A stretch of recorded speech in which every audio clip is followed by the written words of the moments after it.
Flooding and its attendant consequences of erosion, destruction of lives and property in Delta states and especially in the capital city of Asaba is as old as the state. The challenge has worsened due to high rates of human activities, which include building on waterways, which hinders free flow of water.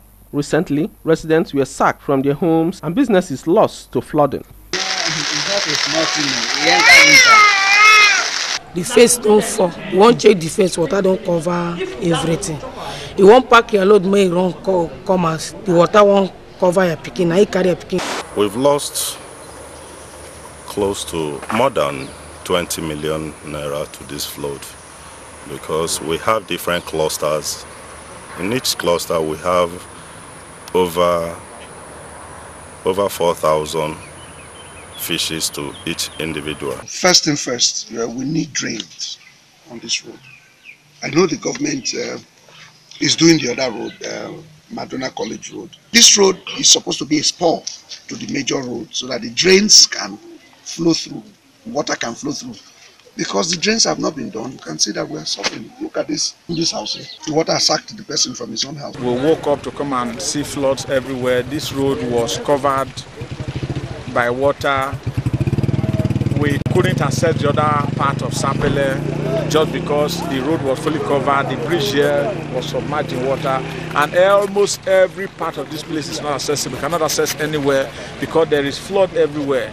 Excavation of sand and other solid minerals for commercial purposes have further aggravated the situation. Efforts by successive governments to tackle the problem have left much to be desired. The destruction left in the trail of the 2012 flood and predictions by Nigerian Meteorological Agency of massive flooding of the states this year, coupled with the unpalatable experiences of residents, have heightened the calls for a permanent solution.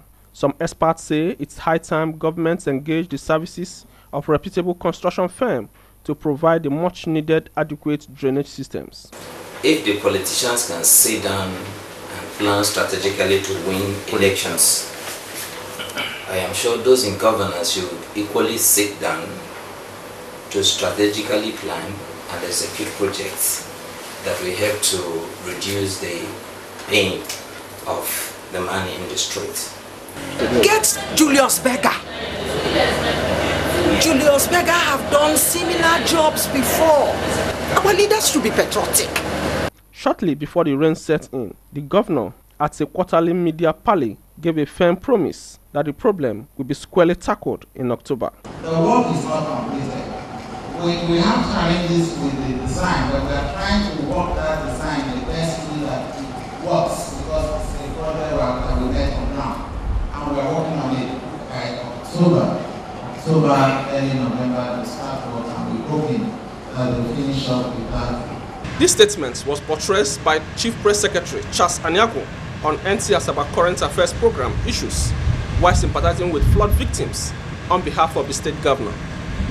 By the grace of God, the effort we are putting at the moment, during the next dry season after the rains, we have been able to put in a lot to ensure that in the next rainy season in 2018, by the grace of God, these tendencies, this havoc that is wreaked on our people whenever it rains, would have been reduced to the barest minimum. Meanwhile, concerned authorities have embarked on remedial measures to mitigate the impacts of flooding and have vowed to ensure the fruition of a permanent solution.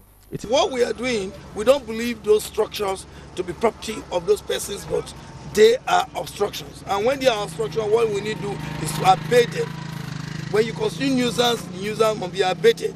We have even gone to the essence of telling everybody that it's either you remove it yourself or government will remove it and you pay the cost of removing it. What we're doing, especially in the area of flood control, we're trying to open waterways,